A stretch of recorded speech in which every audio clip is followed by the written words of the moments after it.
সন্ধ্যা। আপনাদের সাথে আছি আমি শাকিলা মতিন মৃদুলা। প্রিয় দর্শক শ্রোতা, সবাইকে শুভেচ্ছা জানিয়ে শুরু করছি শুভ সন্ধ্যার আজকের আয়োজন।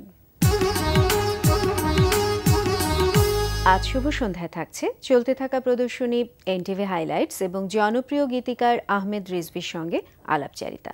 প্রথমেই চলতে থাকা প্রদর্শনী।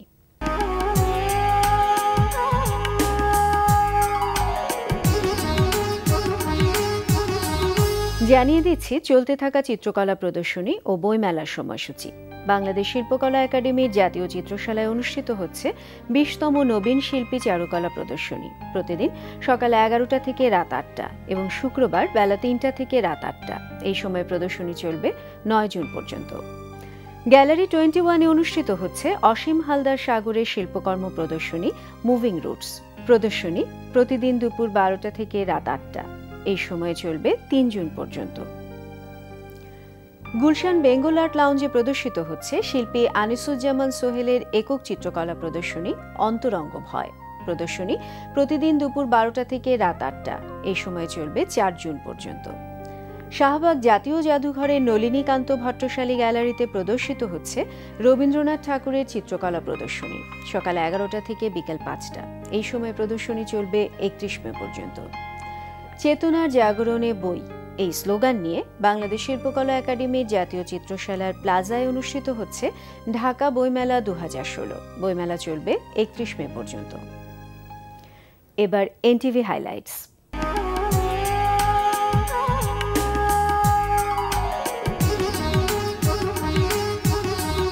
এবার জানিয়ে দিচ্ছি কি কি থাকছে এনটিভির রাতের অনুষ্ঠানমালায়। সন্ধ্যা 6:45 দেখবেন গৌতম মণ্ডলের প্রযোজনায় তথ্য ও প্রযুক্তি ভিত্তিক অনুষ্ঠান সাইটেক ওয়াচ।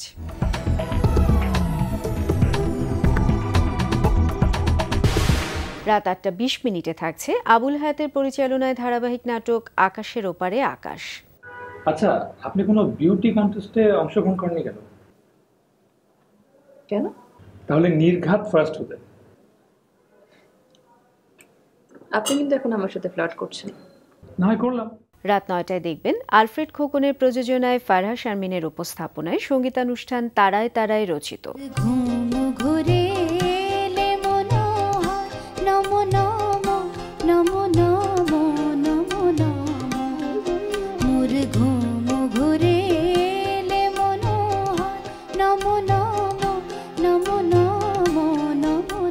রাত 9:40 থাকছে পান্থ শাহরিয়ারের রচনায় নঈম ইমতিয়াজ নেয়ামুলের পরিচালনায় ধারাবাহিক নাটক বাক্সবন্দী। কেন আপনি আবার নতুন করে জড়াতে চাইছেন সবকিছু? ক্ষতি কি আছে কিছু? জানি না, তবে লাভও জেনেই সেটা বুঝতে পারি ঠিক। রাত 11:30টায় দেখবেন শিশির সালমানের পরিচালনায় অনুষ্ঠান অ্যাডভেঞ্চার ম্যান।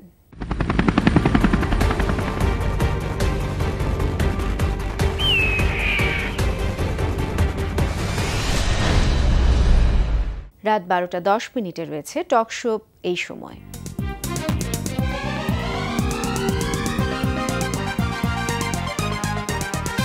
এই ছিল এনটিভি অনুষ্ঠানমালার হাইলাইটস।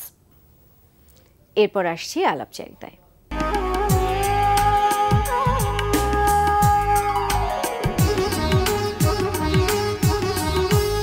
প্রিয় দর্শক, আমাদের আজকের অতিথি জনপ্রিয় গীতিকার আহমেদ রিজভী। চলুন কথা বলি তার সঙ্গে। শুভ সন্ধ্যা। শুভ সন্ধ্যা। ভালো আছেন? জি, ভালো আছি। আপনার কথায় অনেকের সুরে বিভিন্ন জন সুরকার সুর করেছেন। ন্যান্সির একটি অ্যালবাম খুব রিসেন্টলি রিলিজ পেয়েছে জিপি মিউজিক থেকে, তুমি ভালোবাসো বলেই।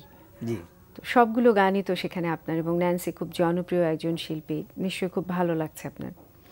হ্যাঁ, মানে এদেশের খুবই জনপ্রিয় একজন শিল্পী সে। এই অ্যালবামে সবগুলো গানই আপনার। সুরকার হিসেবে কারা আছেন? সুরকার হিসেবে অ্যালবামে আছেন শফিক তুহিন, নাজির মাহমুদ আর মান্নান মোহাম্মদ। আর অ্যালবামে যারা সঙ্গীতায়োজন করেছেন তারা ছিলেন হচ্ছে মুশফিক রিটু, জে.কে মজলিস আর হচ্ছে আমাদের ভারতের রকেট মণ্ডল। পছন্দগুলো কি আপনার ছিল যে কারা সুর করবেন, কোন গান? যখন অ্যালবামটা আমি লিখি আর কি, ওইটার মানে সমস্ত দায়িত্বটা আমার থাকে। আমি সুরকারদের সাথে বসি, চিন্তা করি যে তার জন্য কী ধরনের গান করা উচিত। এটা টোটাল প্রায়োরিটিটা আমাকেই দেওয়া হয়। আপনার সাথে সুরকাররা বসে আলোচনা করে একটা আলোচনার মধ্য দিয়ে সুর হয়েছে গানের। আলোচনার মধ্যে দিয়ে শুরু হয়েছে যে এরকম একটা গান করতে চাই, এই ধরনের একটা গান করলে কেমন হয়। তো এখানে শফিক তুহিন এই গানটার পিছনে কিন্তু দারুণ পরিশ্রম করেছেন। বৃষ্টি নিয়ে গান, বৃষ্টি নিয়ে গানটা একটু অন্যরকম গান, তো এই গানটা কিছুটা ক্লাসিক্যাল ধরনের। তো উনি কিন্তু এটার পিছনে অনেক চেষ্টা করেছেন, সবার মিলে একটা সম্মিলিত প্রচেষ্টা ছিল এবং নেন্সিও এই গানটা গাওয়ার ব্যাপারে অনেক সচেতন ছিলেন। তো আজকাল অনেকেই বলেন যে এখন যখন একটা গান প্রডিউস হয় সেখানে গীতিকার, সুরকার, শিল্পীর ভেতরে হয়তো বা দেখাই হয় না, ইমেইলে আদান প্রদান হয়, কিন্তু আপনারা বলছেন আপনি যে একসাথে বসে কাজ করেছেন, এটা ভালো। বেশ না, হয়তো শিল্পী আসতে পারে না, কিন্তু একসাথে বসে কাজ করলে কাজটা ভালো হয়, সেটা খুব স্বাভাবিক। এক ধরনের আন্ডারস্ট্যান্ডিং হয়, টিম ওয়ার্ক, যেটা টিম ওয়ার্ক হয়। এখন দেখা গেল যে আমি গান লিখতে লিখতে তার মনে হলো যে এই শব্দটা তার ভালো লাগতেছে না, আবার আমরা ওই সময় ওই সুরের উপর আরেকটা শব্দ দিলাম, তখন সে আবার সেটা সুরকার গিয়ে দেখলো যে ইম্প্রোভাইজটা যেটা বলা হয়, কিংবা সুরকারের একটা সুর ভালো লাগতেছে না, আমিও বলতে পারলাম যে জায়গাটা ভালো লাগতেছে না। তো এগুলো যদি একসাথে না বসা হয় তাহলে কিন্তু গানটা ওটা একটা অন্যরকম, আমার মনে হয় না ওরকম মানোত্তীর্ণ গান হয় একসাথে বসলেই। মিউজিক ভিডিও এখন বোধহয় খুব সম্ভবত, যেহেতু ইন্টারনেটের যুগ, মানুষ দেখতে চায়, সবার কাছে পৌঁছে যায়, আর মানুষ দেখতে চায়, গানের গল্পটা দেখতে চায়। একটা গানটা শুনলো, গানের সাথে যদি গল্পটা দেখা যায়, সে আরও গানের মধ্যে প্রবেশ করতে পারে ভালো করে। এক্ষেত্রে কি মনে হয় যে গানটা শোনার ক্ষেত্রে কিংবা বোঝার ক্ষেত্রে কোনো বাধা আসলে সৃষ্টি হয় নাকি এটা ভালো? এটা ভালো, তো যুগের তালে তালে আপনি আরও ইমোশনাল হচ্ছেন, আপনি বুঝতে পারতেছেন। মানে গান হচ্ছে সহজ, যখন এটার চিত্রায়নটা হচ্ছে তখন আপনি সহজভাবে আরও বুঝতে পারতেছেন। দেখা গেলো একটা গান একটু অন্যরকম রূপক কথা আছে, যিনি শ্রোতা সে কিংবা দর্শক তিনি কিন্তু হয়তো অনেকেই ওটা অত গভীরভাবে অনুধাবন করতে পারে না, কিন্তু যখন আপনি দৃশ্যায়ন করবে, চিত্রায়ন হবে, তখন কিন্তু সে অনেক কিছু বুঝে যাবে তাড়াতাড়ি। কতদিন ধরে কাজ করেছেন এই অ্যালবামের? এটা আমার 5 থেকে 6 মাস লাগছে এই 8টা গান লিখতে আমার। আপনার লেখা অনেক গান বিখ্যাত শিল্পীরা গেয়েছেন, এমন আমার পাথর তো নয় শুভ্রদেবের গাওয়া, কুমার বিশ্বজিতের গান অনেক অনেক শিল্পী গেয়েছেন। তো আপনার কেমন লাগে যখন একেবারে সেই সময় শুভ্রদেবও গেয়েছেন, এই সময় ন্যান্সিও গাইছেন? তখন তো স্বপ্নের মতো লাগছে। তখন নতুন গান লিখলাম, প্রণব ঘোষ গানটার সুর করে আমাকে বললেন যে এটা শুভ্রদেব গাবে। ওই সময় শুভ্রদেব ছিলেন বাংলাদেশের একজন, মানে সকলের কাছে একটা স্বপ্নের মতো, যে শুভ্রদেব খুব জনপ্রিয় একজন আর্টিস্ট ছিলেন। তা আমি যখন গানটা রেকর্ডিং হয় তখন কিন্তু আমি ওই জায়গায় ছিলাম না। দাদা আমাকে খবর দিলেন যে তোমার গানটা তো শুভ্রদেব গেয়েছে। তারপর গানটা তো ইতিহাস, অনেক জনপ্রিয় হয়েছে। এবং এরপরেও অনেক বড় বড় শিল্পী আপনার গাওয়া গান গেয়েছেন এবং সেই গানগুলো শ্রোতারা গ্রহণও করেছে, গুনগুন করে তারা এখনো গায়। সেক্ষেত্রে আপনার কাছে কি মনে হয় যে এই যে আপনি ভেতরে ঢুকতে পেরেছেন গানের কথা দিয়ে, সেটা কিভাবে সম্ভব হয়েছে? তখন ভালো লাগে যে আমার গানটা তো আমি চিন্তা করি, গান হচ্ছে মানুষের জীবনবোধ, মানুষের স্বপ্ন, মানুষের চাওয়া পাওয়া, মানুষ কি মানে সেভারেল মানুষ কি চিন্তা করে সেটা নিয়ে কিন্তু একটা গান, সেটা বিভিন্ন আঙ্গিকে হতে পারে। তা আমার চিন্তা ভাবনার সাথে অনেক মানুষের চিন্তা ভাবনা মিলছে, এটা ভাবতে ভালো লাগে। তো মানে আপনি যখন লেখেন তখন সবার কথা ভেবে লেখেন? হ্যাঁ, আমার কথা ভাবলে হবে না তো। যা বেশিরভাগ মানুষের দুঃখ সুখ কিন্তু সব মানুষের একই রকম, সে যে যে অবস্থানে থাকুক। যেমন ঈদের দিন আমাদের সবার কাছে কিন্তু অনেক আনন্দের দিন, সেটা কিন্তু ধনী গরিব সবার কাছে ঠিক সেরকম, সুখটা এরকম, মানে সবার কাছে একই রকম। আর দুর্ব্যবহারটা, খারাপ ব্যবহার সবার কাছে খারাপ। আপনার গানের কথার ক্ষেত্রে কি প্রেম বিষয়টা প্রাধান্য পায় নাকি সব ধরনের? এটা যুগ যুগ থেকে ভালোবাসা, সেটা নজরুল বলেন, রবীন্দ্রনাথ বলেন, প্রেম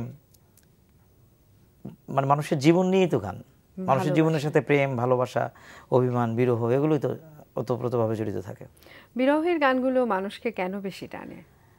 কারণ মানুষ সুখটাকে খুব তাড়াতাড়ি, সুখের মুহূর্তগুলো খুব তাড়াতাড়ি কিন্তু চলে যায়, কিন্তু দুঃখ কিন্তু অনেক, দুঃখের দিনগুলো কিন্তু অনেক মনে থাকে মানুষের সুখের মুহূর্তের থেকে। অবশ্যই দাগ কাটে। বলা যায় যে দুঃখটা অনেক বেশি উপভোগ্য কিছু ক্ষেত্রে।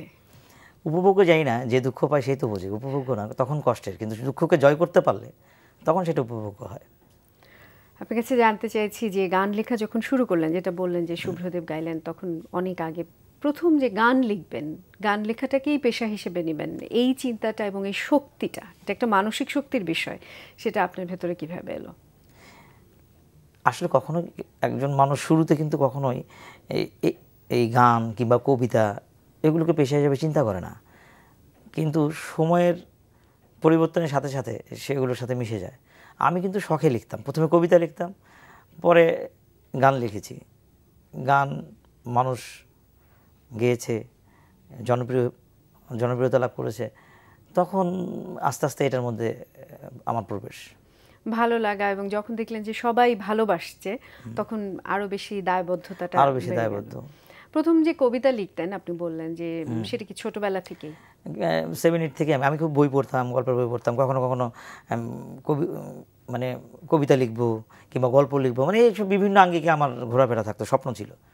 পরে এসে আমি গানের মধ্যেই প্রবেশ করলাম। কবিতা যখন লিখতেন ছোটবেলায় সেখান থেকে পরবর্তীতে এখন তো প্রফেশনালি গান লিখছেন, কিন্তু কবিতা নিয়ে বই বের করা কিংবা কবিতা নিয়ে থাকা এরকম কোনো ইচ্ছে কি আছে? অবশ্যই আছে, আমার একটা কবিতার বই বের করার ইচ্ছা আছে। আমি আমার প্রথম জীবনে অনেকগুলো কবিতা আমি লিখেছি, যেগুলোর মধ্যে থেকে বেস্ট কিছু কবিতা নিয়ে আমি একটা বই বের করব। তাহলে আপনার যারা ভক্ত তারা অপেক্ষায় থাকবে যে আপনার কবিতার বই বের হবে ইনশাআল্লাহ, অবশ্যই। আপনি গান যখন লিখছেন তো আমাদের দেশে প্রেক্ষাপটে সব ক্ষেত্রে নয়, বেশিরভাগ ক্ষেত্রে দেখা যায় যে যারা পেছনের মানুষ, যারা গান লেখেন কিংবা সুর করেন, তারা খুব একটা সামনে আসেন না কাজের কারণেই, কিন্তু মানুষ তাদেরকে চেনে না। সেক্ষেত্রে কি আসলে ভালোবাসা থেকেও তারা বঞ্চিত হন এবং যথাযোগ্য সম্মান থেকেও কি তারা বঞ্চিত হন? কিছুটা তো আমাদের দেখেন হোল ওয়ার্ল্ডে, বিশেষ করে পার্শ্ববর্তী দেশের একটা নেপথ্য লোকদের অনেক বেশিভাবে মানুষ চেনে। সে গানের গীতিকার হোক, আমরা কিন্তু এখান থেকে জানতে পারি তারা কারা, কিংবা ভালো কবি, ভালো সাহিত্যিক চিনতে পারে। আমাদের দেশে কিন্তু অনেক গুণী যেমন পিছনে যারা লিখেছেন, অনেক নতুন প্রজন্ম তাদেরকে হয়তো ওইভাবে চেনেন। অনেক গুণী লোক আমাদের এখানে আছে, পিছনের লোকদের আমাদের এখানে অনেক ক্ষেত্রে মূল্যায়নটা কম হয় আমার মনে হয় আর কি। শুধুমাত্র গান লেখাকে পেশা হিসেবে নিয়ে আমাদের দেশে কতটুকু সম্ভাবনা এবং স্বপ্ন দেখা সম্ভব? আসলে এটা খুব টাফ ব্যাপার, কিন্তু যারা এই পেশায় একবার ঢুকে যায় অন্য কিছুতে তারা কিন্তু থিত হতে পারে না, তাদের কাছে ভালো লাগবে না। অনেক টাকার মানে ইনকাম সোর্স থাকলেও তারা সেখান থেকে ঘুরে এসে এখানেই ঢুকতে যাবে, কারণ একটা সৃষ্টির কিন্তু একটা আলাদা আনন্দ আছে। এবং সেই সৃষ্টিটা যখন অনেক বেশি জনপ্রিয়তা পায়, মানুষের ভালোবাসা পায়, তখন তো তাগিদটা সেটা তো সোনাই সোহাগা, আরও বেশি আনন্দ। মানুষ তো প্রত্যেকটা গানকেই মনে করে যে এটাই একটা অনেক মানুষের কাছে পৌঁছে যাবে, কিন্তু তো সব কটা যায় না, অনেকটা প্রচারের অভাবে, অনেকটা আবার ভাগ্যেরও ব্যাপার থাকে।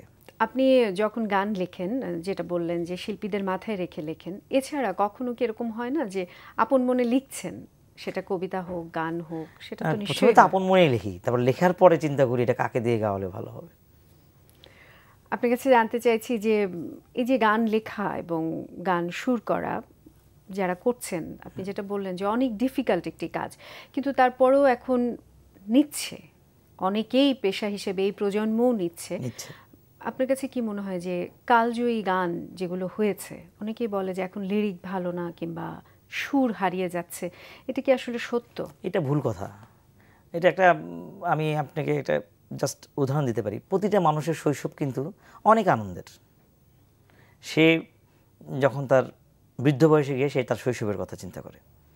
তো মানুষের জীবনে একটা টাইমে প্রত্যেকটা মানুষের জীবনে কিন্তু একটা এই ওল্ড এজে আসে যায়, তখন সে তার যৌবনের যে ভালোবাসা, যেমন আমি এই মুহূর্তে এখন আমার মধ্যে যে ভালো লাগা, যে ভালোবাসা, যে প্রেমটা আছে, সেটা তো আজ থেকে 20 বছর পর থাকবে না। তখন এখন আমি যেই ছবি দেখেছি, যে গান শুনেছি, তখন কিন্তু সেই গানগুলো যদি আমার সামনে আবার কোথাও আসে, ভাসে, শুনতে পাই, আমার কিন্তু সেই দিনগুলোর কথা মনে পড়বে। এটা নস্টালজিয়া, সোজা কথা। সুতরাং যারা বলছেন যে, যেমন আমি তো 100 বছরের আগের গান আমার কিন্তু সেইভাবে মাথায় নেই। আমার কিন্তু আমার যৌবনের গানগুলো আমাকে কিন্তু খুব তাড়া করে। ওই সময় তো, কারণ প্রতিটা মানুষের জীবনে প্রেম আসে, সে যখন সে প্রেম করে সে কিন্তু একটা ওই সময়ের গান সে শোনে। তো যখন সে এই এজ থেকে বের হয়ে আসে, তখন আবারও যখন ওই গানটা শুনতে পায়, সে কিন্তু তার সেই জীবনে ফিরে যায়। আমরা অনুষ্ঠানে একেবারেই শেষ পর্যায়ে চলে এসেছি। আপনাকে অনেক ধন্যবাদ এবং সেই সাথে আপনার সঙ্গীত জীবনের সাফল্য কামনা করছি। আপনাকেও ধন্যবাদ এনটিভি কর্তৃপক্ষকে এই অনুষ্ঠানে আমাকে আমন্ত্রণ জানানোর জন্য। প্রিয় দর্শক, কথায় কথায় আমরাও চলে এসেছি অনুষ্ঠানের শেষ প্রান্তে। আমাদের সঙ্গে যোগাযোগের ঠিকানা প্রযোজক শুভ সন্ধ্যা, এনটিভি বিএসসিসি ভবন, 7তলা 102, কাজী নজরুল ইসলাম এভিনিউ, কারওয়ান বাজার, ঢাকা 1215। আমাদের ইমেল অ্যাড্রেস shubhsondha@ntvbd.com। প্রিয় দর্শক, এনটিভিতে সম্প্রচারিত সংবাদ ও অন্যান্য সকল অনুষ্ঠান দেখতে লগ ইন করুন www.ntvbd.com-এ। সবার মঙ্গল কামনায় এখানেই শেষ করছি। শুভ সন্ধ্যা।